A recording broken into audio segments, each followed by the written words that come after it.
Hi, my name's Colin Flanagan, and I'm here with the City of Chester Bureau of Fire as we look at our new Pierce Enforcer engine.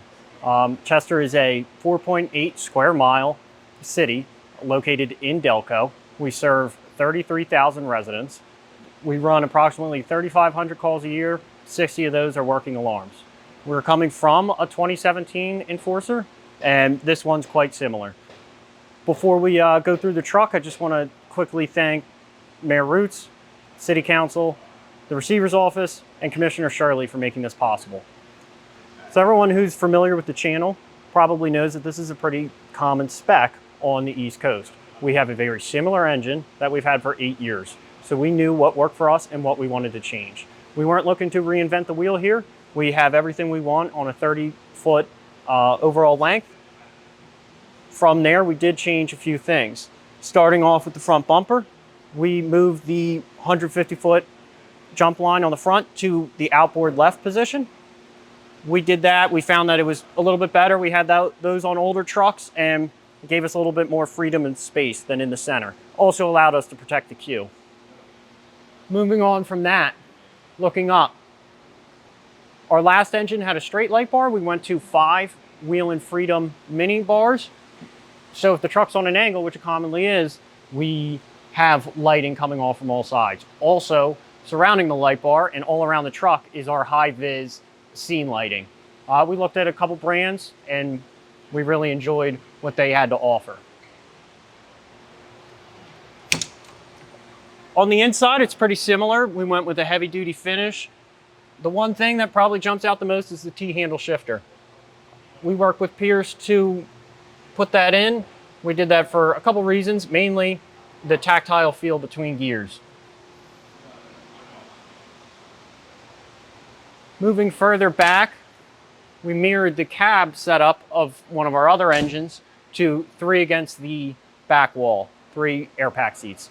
We respond with a staffing of 3, sometimes 4 on this truck, so this is all we need. With that, we gained 2 very large storage compartments on the cab.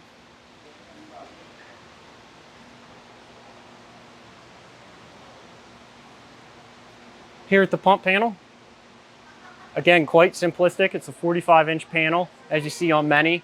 One thing that we did do different was inset the steamer connections on both sides, so our Akron Revolution valves would not stick out from the side, and we can have an elbow on there without worrying about widening the truck.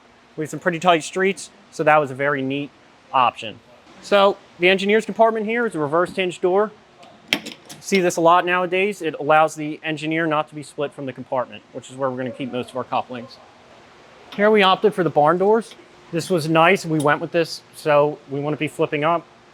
We can't miss that compartment, and it doesn't take as much to get it up and back down for our shorter members.